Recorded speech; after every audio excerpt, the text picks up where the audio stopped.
Dalam kasus meninggalnya Brigadir Joshua, kita sering mendengar kata penyelidikan.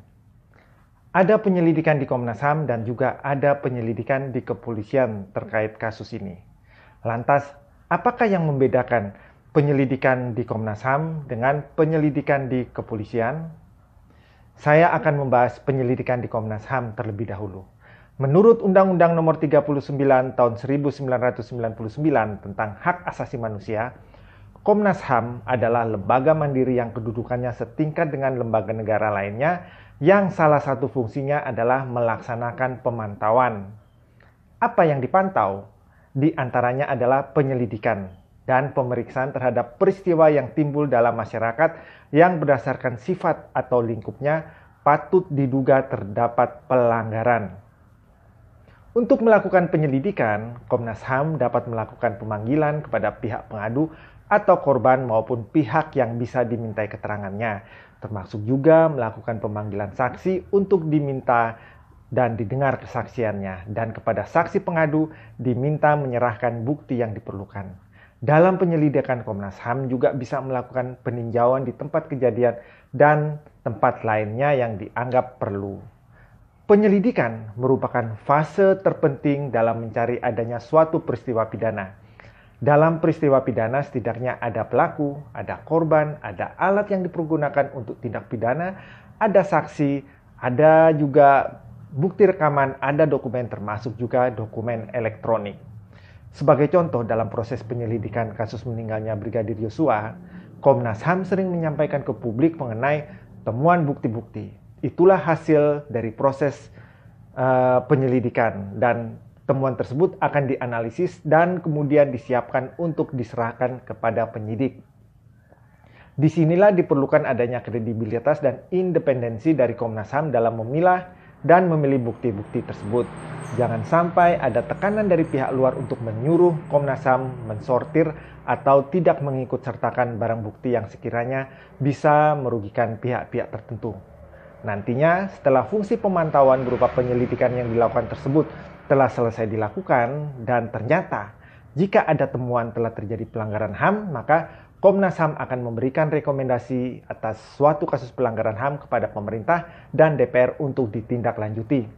Itulah proses penyelidikan yang dilakukan oleh Komnas HAM menurut Undang-Undang Nomor 39 Tahun 1999 tentang Hak Asasi Manusia. Sementara itu, apakah proses penyelidikan di Komnas HAM sama dengan proses penyelidikan di polisi? Menurut saya, secara teknis prosesnya hampir sama ya, yaitu sama-sama mencari suatu peristiwa pidana.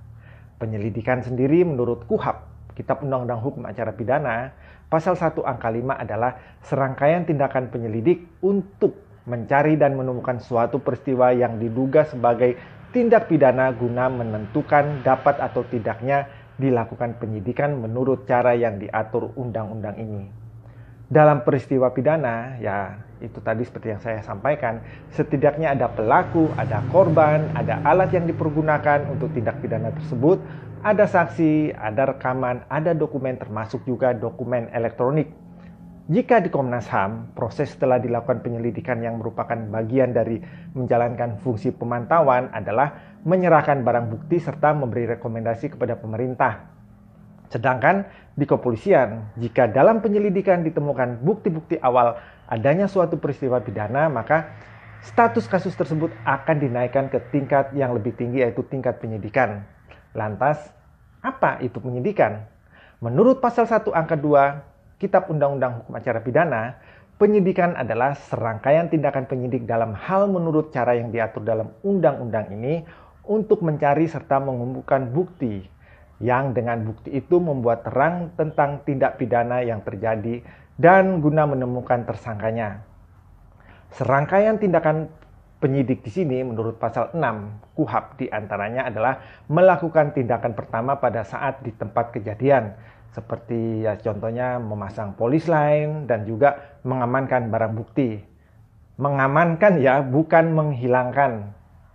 Selain itu, ada tindakan berupa penangkapan, penahanan, penggeledahan, dan penyitaan. Ada juga tindakan mengambil sidik jari, memanggil orang untuk didengar dan diperiksa sebagai tersangka atau saksi, mendatangkan orang ahli yang diperlukan dalam hubungannya dengan pemeriksaan, dan lain sebagainya. Jadi kesimpulannya, penyelidikan di Komnas HAM muaranya adalah memberikan rekomendasi serta menyerahkan temuan dan bukti-bukti kepada kepolisian. Sedangkan penyelidikan di kepolisian muaranya adalah ke tahapan penyidikan jika unsur-unsur pidana terpenuhi. Namun jika unsur-unsur pidananya tidak terpenuhi, maka kasus dihentikan atau SP3. Itulah perbedaan proses penyelidikan di Komnas HAM dengan penyelidikan di kepolisian. Demikian bahasan saya kali ini. Semoga bermanfaat untuk kita semua. Terima kasih dan salam berbagi.